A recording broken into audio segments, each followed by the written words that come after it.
Right now you're looking at the front of a Porsche Cayenne, and unless you happen to be the bloke who designed the thing, you might be wondering, is that the new one or is that the old one? Now have a look at the rear. Yeah, it's the new one, the all-new Porsche Cayenne. You can tell, can't you, by that strip, that really sharp strip that they got running across the rear, that this is the brand new car, the third generation Cayenne. And in fact, it's much more different to the previous car than the front end styling would suggest. It is all new. The structure is now a hybrid mix of alloy and steel, so it's a bit lighter than before. We're not messing about today. This is the Cayenne Turbo, the really fast one. Power is up by 30 horsepower to 550, but the engine is now 4 litres rather than a 4.8. That's downsizing in action. And so the turbos are mounted within the V, they call it a hot V. It makes a huge amount of difference. I'll come back to that a little bit later on. So we've still got an 8-speed automatic gearbox. It's not a twin clutch. It's still got 4-wheel drive system. We've still got super trick Porsche stability management. There's all sorts of new tech on this car. But before I start describing what it does to the driving experience, let's park up and let's have a little poke around this cabin, because there's a lot going on with this new interior.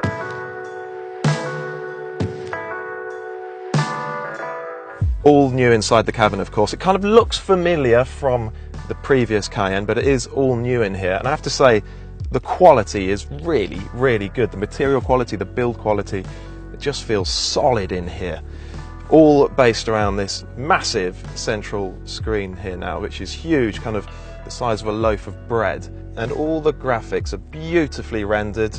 And we've got the navigation screen up. The map is enormous. And then right in front of me in the instrument binnacle, front and centre, we've got the rev counter. That's typical Porsche fare, that's what they always do. And then to the right, I've got another digital screen, the size of a typical navigation screen, and I can have my map up there, I can have all sorts of car info.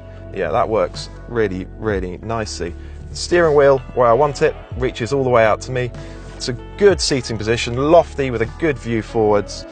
Yeah, it's a really cool cabin, this. And then in the menu system here, we can look at all the off-road settings, so gravel, mud, sand, rocks. It should be able to get through some pretty tough terrain, I think, this car. But let's find out how it actually drives on a proper, winding country road.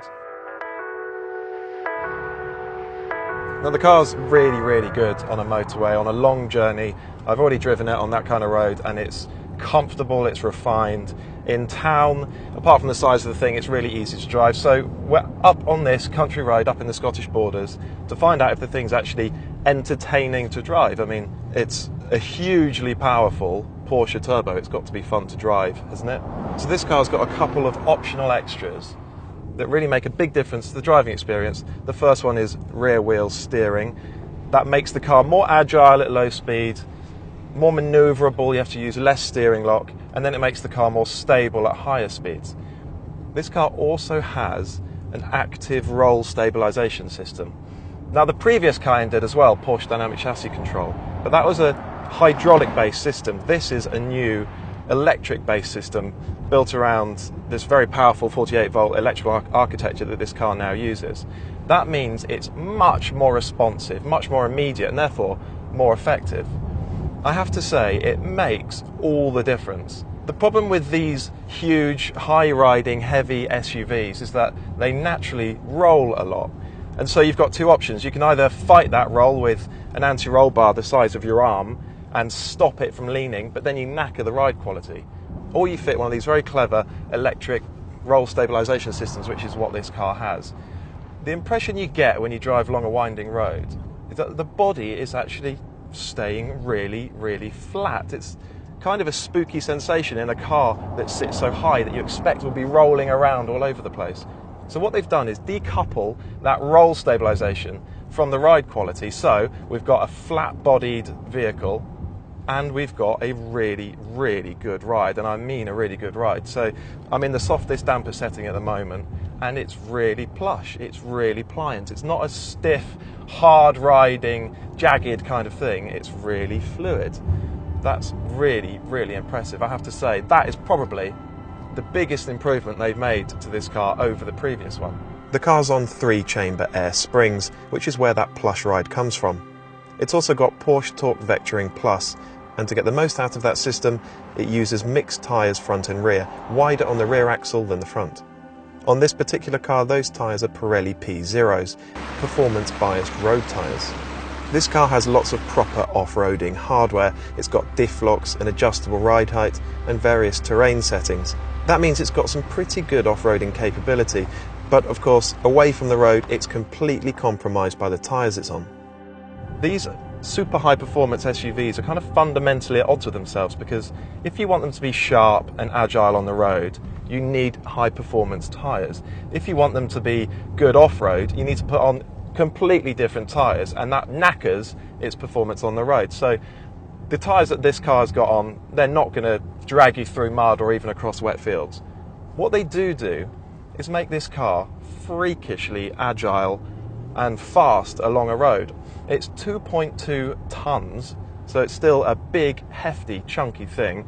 Massive ride height, of course. And the only reason they've been able to make this thing as agile and actually as entertaining to drive is because they've got all these systems, the roll stabilisation, the rear wheel steering, the torque vectoring. This car's just loaded with hardware. And all that hardware is trying to do is overcome the size and the weight of the thing. Of course, even with all that hardware doing its thing, the Cayenne Turbo never feels as agile or as locked down or as nimble as a proper sports car. But what you do have is precision. You've got massive body control, good grip, even in these wet conditions. The roads are quite slippery, but we've still got good grip. And that is where its massive point-to-point pace on a road comes from. You could frighten some properly quick hot hatches in this car, I think. What we don't have is any sort of steering feel. I mean, that's probably expecting too much of a car like this, isn't it? So on a day like this, where the roads are a bit greasy, you are just guessing how much grip there is. There's no intuitive sense of how much grip you have, which is, I suppose that's completely fair enough. But what you can do is place the car exactly where you want it. There's no play in the steering, and it's super direct and precise, so you can put the car exactly where you want it, which really helps you get along the road really quickly.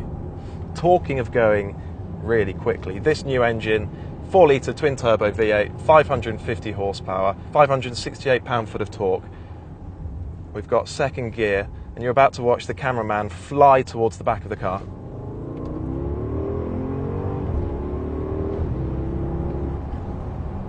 Yes, that's big, big performance. It's a very, very heavy car. But 550 horsepower and 568 pound-foot of torque shunts it along the road really, really quickly. It's got proper Porsche turbo thumping performance. And this new engine is very, very impressive. I think it's lost some of the kind of thunderous V8 soundtrack that we had with the old 4.8-litre engine. But what we do now have is freakishly sharp throttle response, almost no turbo lag.